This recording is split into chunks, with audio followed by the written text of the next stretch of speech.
In 2002, archaeologists at the Lajia site in northwestern China unearthed an overturned ceramic bowl buried beneath 3 meters of sediment. An earthquake, followed by a catastrophic flood, had sealed the vessel inside an airtight pocket of mud for 4,000 years. Inside that bowl were perfectly preserved, thin yellow strands, measuring over half a meter long. They were noodles, the oldest ever discovered, proving that complex dough processing existed in Asia long before wheat-based pastas appeared in the West. Analysis of the starch revealed a biochemical surprise. These noodles were made from foxtail and broomcorn millet. Unlike wheat, millet lacks the gluten proteins necessary for elasticity. Stretching these granular seeds into long, continuous strands required a highly specific, labor-intensive mechanical process. Kijia farmers manipulated the physical properties of their harvest, synthesizing new food forms from seeds that were previously only boiled or ground. Early Chinese civilization faced a severe geographic challenge. Between the arid northern plains and the tropical south, only about 10% of the land was arable, leaving the population vulnerable to extreme climate shifts. Because of the constant threat of famine, the state could not rely on passive farming. Food production had to be managed as a continuous engineering problem, requiring massive interventions in the landscape. Long-term survival for an empire of this scale demanded significant leaps in both macro infrastructure and microbiology. On the macro scale, the Duzhongyan irrigation system was built to secure the food supply. Instead of mechanical pumps, engineers hewed an artificial channel through solid rock to split the river, using gravity to divert floodwaters into the dry plain.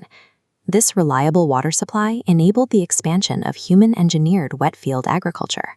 During the Song dynasty, farmers cultivated champa rice, a resilient species imported from Southeast Asia that altered the agricultural output of the South. Champa rice was drought-resistant and matured quickly. This allowed farmers to achieve double or even triple harvests in a single year, providing the caloric surplus needed to double the country's population. While the South optimized rice, the North optimized milling. Around 400 BC, the rotary quern was introduced. 2 stones rotated together to grind grain continuously. This simple but revolutionary mechanism allowed heavy crops like wheat to be processed into fine flour at a massive industrial scale. Once macroengineering solved the problem of caloric volume, innovators turned their focus inward, refining the digestibility and nutritional efficiency of their ingredients.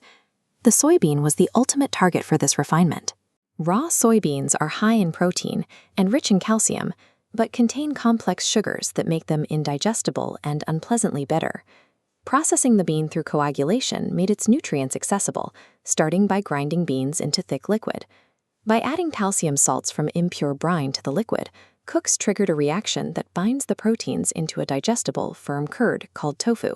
To unlock deeper nutrition, aspergillus mold is added to wheat and soybeans.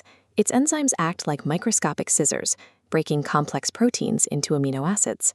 Next, the mixture is submerged in salt brine, where yeasts synthesize new molecules, releasing glutamic acid, the chemical source of umami. This biochemical process was scaled up using massive arrays of ceramic jars to produce soy sauce. This allowed the state to extend the life of scarce salt resources while providing a stable, high-protein seasoning for the entire population. By mastering the cultivation of molds and yeasts, China engineered new protein sources that could sustain massive cities when animal meat was scarce. These same principles of stabilization were applied to tea. Originally consumed as a boiled medicinal soup, tea leaves were eventually compressed into dense blocks to ensure they remained stable during long-distance trade. During the Ming Dynasty, production shifted from steaming leaves to roasting them rapidly in a hot wok. This thermal processing served a specific purpose. The high heat deactivates the enzymes in the leaf. This instantly halts oxidation, preserving the plant's flavor and preventing the grassy odor associated with older steaming methods. This chemical mastery over the leaf created a shelf-stable product that became a global commodity, eventually reorganizing the global economy around its export. These resilient, processed foods traveled via the Silk Road and maritime trade routes, permanently influencing the culinary structures of neighboring cultures and eventually reaching the West. This entire system was governed by the nutritional balance of fan and chai. Fan provides the energy-giving grain base, while chai provides the nutrient-dense accompaniments, ensuring that every meal was a balanced delivery system for human health. Today, as the world looks for sustainable, plant-based proteins, modern gastronomy is returning to these ancient methods. The steam-filled markets of modern China are the living legacy of these early experiments. Chinese cuisine is not just a collection of regional recipes. It is a 5,000-year-old system of biological and chemical engineering, built for the scale of survival.